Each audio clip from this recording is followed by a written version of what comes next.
안녕하세요. 이번 주 셀 모임 시편 3편 본문에 대한 내용을 잠깐 같이 나누도록 하겠습니다. 시편과 함께 기도하기라는 주제로 이번 가을 셀 모임을 진행하고 있는데요. 시편 3편은 아마 다윗이 쓴 시편 중에 가장 본인의 상황과 감정이 잘 드러나 있는 그러한 좋은 시편이라고 생각합니다. 예, 제가 먼저 시편 3편 전체 8절까지를 한번 읽고 내용을 나누겠습니다. 여호와여 나의 대적이 어찌 그리 많은지요. 일어나 나를 치는 자가 많으니이다. 많은 사람이 나를 대적하여 말하기를 그는 하나님께 구원을 받지 못한다 하나이다. 셀라. 여호와여 주는 나의 방패시요 나의 영광이시요 나의 머리를 드시는 자이시니이다. 내가 나의 목소리로 여호와께 부르짖으니 그의 성산에서 응답하시는도다. 셀라. 내가 누워 자고 깨었으니 여호와께서 나를 붙드심이로다. 천만인이 나를 애워싸 진친다 하여도 나는 두려워하지 아니하리이다. 여호와여 일어나소서. 나의 하나님이여 나를 구원하소서. 주께서 나의 모든 원수의 뺨을 치시며 악인의 일을 꺾으셨나이다. 구원은 여호와께 있사오니 주의 복을 주의 백성에게 내리소서. 셀라. 먼저 이 시편에 보면 이 셀라라고 하는 단어가 이제 많이 나오는데요. 시편 3편에 처음으로 등장하는 것 같습니다. 성경을 읽으실 때 이게 무슨 뜻인가 아마 궁금하신 분들이 많이 계셨을 것 같아요. 사실 이 셀라가 어떤 뜻인지 정확히 파악하는 게 쉽지 않습니다. 학자들도 이게 어떤 의미인지는 잘 알지 못하는데요. 네, 대부분 일반적인 견해는 이게 어떤 의미를 가지고 있는 표현이기보다는 아마 음악적인 표현이었을 것이다. 이렇게 많이들 설명합니다. 예, 시편이 글이 아니라 이게 노래 부르는 것이었기 때문에 노래 부르는 가사, 일종의 가사였기 때문에요. 이 셀라라고 하는 용어는 아마 pause하는 잠깐 쉬는 우리 음악에서 악보에서 이제 쉼표가 있는 것처럼 이 셀라라고 하는 표현이 나오면 그냥 바로 그 다음 절로 넘어가지 않고 잠깐 쉬었다가 그 다음 호흡을 고르고 그 다음으로 내려가는 아마 그러한 용도로 이 셀라라고 하는 용어가 일종의 휴지 부호로 좀 사용되었던 것 같습니다. 3장 내용 본격적으로 한번 들어가 보죠. 이 3장은 시편 3편은 정말 다윗이 어려웠을 때 썼던 시입니다. 제목이 그 배경을 설명하고 있죠. 다윗이 그의 아들 압살롬을 피할 때에 지은 시. 이 상황을 생각해 보면 그의 아들 압살롬이라고 하는 아들, 사실 다윗이 여러 아들 중에서 가장 아꼈던 아들인데요. 그 압살롬이 아버지를 밀어내고 왕이 되려고 반역을 꾀했던 시대가 있었습니다. 예, 압살롬을 믿었던 그 마음이 배신감을 당하고 오히려 압살롬이 그래서 다윗을 쫓아내고 그 예루살렘에서 왕이 되었던 왕으로 쿠데타를 일으켰던 시간이 바로 이 시편 3편을 썼던 상황입니다. 그러니까 이 상황을 생각해 본다면 다윗이 어떠한 심정이었을지 대충 짐작은 할 수 있을 것 같아요. 정말 다윗의 심정은 우리가 다 참 헤아리기 어려운 그런 복잡한 상황이었지만 얼마나 그의 마음이 쓰라렸을지 하는 정도는 짐작할 수 있을 것 같습니다. 뭐 기본적으로는 왕의 자리에서 물러났으니까 아주 수치스러운 그런 상황이었겠죠. 특히 물러나는 그 상황이 다른 사람도 아닌 자기가 믿었던 아들에 의해서 지금 쫓겨난 상황이기 때문에 아마 다른 사람들 앞에서 얼굴을 들기가 쉽지 않았을 것입니다. 물론 아들에 대한 배신감, 가장 믿었던 자녀에 대한 배신감은 이루 말할 수 없었을 것이고요. 자, 그렇게 씁쓸한 마음으로 예루살렘을 떠나서 다시 광야로 돌아갔을 때 썼던 시가 이 시편 3편인데요. 이 시편에 보면 다윗이 하나님 앞에 어떤 감정이었는지 본인의 심정이 어땠는지를 아주 여실히 드러내고 있습니다. 먼저 1절에 보면 여호와여 나의 대적이 어찌 그리 많은지요 일어나 나를 치는 자가 많으니이다 고백하고 있죠. 다윗의 생애를 되돌아보면 정말 다윗이 싸웠던 적들이 참 많이 있었는데요. 사울도 있었고 블레셋 군대들도 있었고 많은 대적들이 있었지만 자기 아들이 자기에게 반기를 들고 쿠데타를 일으킬 줄은 아마 꿈에도 생각하지 못했을 것입니다. 심지어는 가장 가까웠던, 가장 믿었던 아들조차도 자기를 배신하고 밀어낼 정도로 여호와여 나의 대적이 어찌 그리 많은지요. 내가 믿었던 아들도 내 자녀도 나를 지금 미워하고 나를 몰아냈습니다. 일어나 나를 치는 자가 많으니이다. 이미 말씀드렸지만 가족도 다윗을 버렸고요. 그리고 그 전까지 다윗을 지켜주었던 다윗의 많은 신하들, 친구들도 다윗을 버렸습니다. 그래서 다윗의 옆에서 모든 전쟁에서 작전을 짜주었던 다윗이 가장 신뢰했던 그러한 전략가라고 할까요? 아히도벨이라고 하는 그런 사람조차도 다윗을 떠나서 압살롬의 편에 서게 되죠. 그러한 상황이 다윗의 마음을 얼마나 쓰라리게 했을지 이 시편에서 여실히 드러나고 있습니다. 그런데 사실 1절 말씀보다 더 다윗의 마음을 아프게 했던 것은 저는 2절이었을 것 같아요. 많은 사람이 나를 대적하여 말하기를 그는 하나님께 구원을 받지 못한다 하나이다. 단순히 숫자적으로 나를 미워하는 사람들이 많습니다라고 하는 그런 상황적인 요소 정도가 아니라 근데 그런 사람들이 지금 다윗에 대해서 어떻게 말하고 있는가 하니까 그는 하나님께 구원을 받지 못하는 사람이다 이렇게 말하고 있다는 것이죠. 다윗은 하나님께 구원을 받지 못할 것이다. 다윗은 하나님께서 버린 사람이다. 다윗은 하나님이 사랑하지 않는 사람이다. 무엇을 보고 그랬을까요? 지금 다윗의 상황을 봐라. 하나님이 다윗의 편에 서 있지 않고 오히려 다윗의 반대편에 있는 압살롬의 편에 서 있지 않느냐. 그런 상황을 보면서 다윗은 하나님으로부터 버림받은 사람이다라고 하는 것이죠.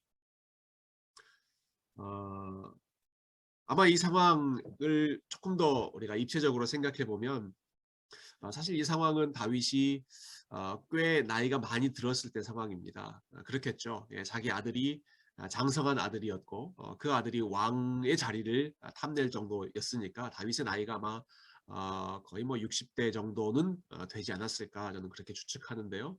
그러니까 다윗이 많이 나이가 들었을 때 아마 사람들이 이런 말을 했겠죠. 아, 다윗의 시대가 갔구나.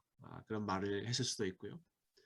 또 어떤 사람들은 다윗의 과거를 들먹이면서 공격했을 수도 있습니다. 왜냐하면 이때는 이미 다윗이 밧세바라고 하는 여인과 간음죄를 범하기도 했었고 그 후에 우리아라고 하는 신하를 살인하기도 했었고 그러한 일들이 만천하에 공개된 이후였기 때문에 비록 하나님께서 다윗의 그러한 죄를 용서해 주셨다고 할지라도 이렇게 자식이 아버지에 대해서 반기를 들고 있는 이런 상황을 언급하면서 사람들은 거 봐라 다윗이 범했던 그러한 잘못에 대해서 하나님이 지금 심판하시는 것이다. 아마 이렇게 공격하는 사람들도 있었을 것입니다. 그 모든 말들이 다윗의 마음을 찔렀던 것이죠. 인간적인 비애 그리고 사람들이 다윗의 신앙에 대해서 공격하고 있는 것, 하나님과의 관계에 대해서 공격하고 있는 그런 모든 상황들을 생각하면 얼마나 다윗의 마음이 좀 무거웠을지 좀 가히 짐작하기도 어려웠을 것 같습니다. 그래서 다윗이 참 솔직하게 자신의 마음을 표현하죠. 이미 앞부분에서 좀 본인이 얼마나 답답한 상황인지도 말씀하고 있지만 특별히 7절에 보면 하나님 나의 모든 원수의 뺨을 치시며 악인의 일을 꺾어 주십시오. 이렇게까지 아주 적나라하게 기도합니다. 예. 우리가 잘 알고 있는 예수님 말씀 적용하면 아니 원수가 오른뺨을 때리며 왼뺨도 내밀어야지 뭐 그렇게 우리가 아주 나이스한 태도를 생각하기 쉬운데요. 그러나 다윗은 지금 그러한 아주 여유 있게 오른뺨 맞고 왼뺨을 내밀 수 있는 그런 상황이 아니죠. 하나님 내 원수들의 뺨을 하나님께서 때려주시고 악인들의 이빨을 하나님께서 꺾어주십시오. 아주 적나라하게 본인의 감정을 솔직하게 표현하고 있습니다. 시편의 말씀을 여러 차례 나누면서 함께 말씀드렸던 부분인데요. 시편은 굉장히 솔직한 성경이죠. 그래서 본인의 감정을 억누르지도 않고 억누르지 않습니다. 대신 자신의 감정을 솔직하게 드러냅니다. 그런데 자신의 감정을 드러낼 때 그냥 그 감정을 폭발시키는, 그래서 한번 쏟아놓고 일종의 카타르시스를 경험하는 그러한 목적에서 감정을 쏟아놓는 것이 아니라, 시편의 특징은, 또 다윗의 삶의 가장 큰 특징은 그 감정을 솔직하게 쏟아놓되 그 감정을 가지고 하나님 앞에 기도했다는데 중요한 의미가 있습니다. 단순히 감정을 폭발시키는 것이 아니라 감정을 가지고 하나님 앞에서 기도하고, 그리고 그 감정을 하나님 앞에 쏟아놓았다. 자, 다윗이 이 상황에서 어떻게 하나님 앞에 쏟아놓았는지 볼까요? 3장 3절과 4절 보면, 여호와여 주는 나의 방패시요 나의 영광이시요 나의 머리를 드시는 자이시니이다. 그 상한 마음을 가지고 하나님 앞에 가서 기도하죠. 우리말 성경에 잘 번역되어 있지 않은 부분이 영어 성경에 잘 드러나 있습니다. 3장 3절을 보면 저는 가장 중요한 단어가 이거라고 생각하는데요. But you, O Lord. 사람들은 내 편을 떠나가서 나의 대적이 너무너무 많은 상황이지만, 그리고 그 많은 사람들이 나에 대해서 다윗은 하나님께서 버린 사람이구나, 다윗의 시대는 끝났구나, 그렇게 모두가 공격하고 있지만 But you, 그러나 하나님 당신은 저의 방패이시고 저의 영광이시고 저의 머리를 들어주시는 분이십니다. 하나님에 대한 신뢰를 다윗이 고백하고 있습니다. But you. 특히 이 3장 3절에 보면요, 여러 가지 이미지를 쓰고 있는데요. 주님께서 저의 방패이십니다 라고 고백하고 있습니다. 방패라는 말은 여러분 잘 아시죠? 위험으로부터 보호해주는 수단입니다. 근데 다윗이 여기서 사용하는 그 전치사가 참 중요한데요. 주님은 나의 방패이십니다 라고 할 때 You are a shield about me 라고 번역하고 있습니다. 어떤 성경은 around me 라고도 번역하고 있는데요.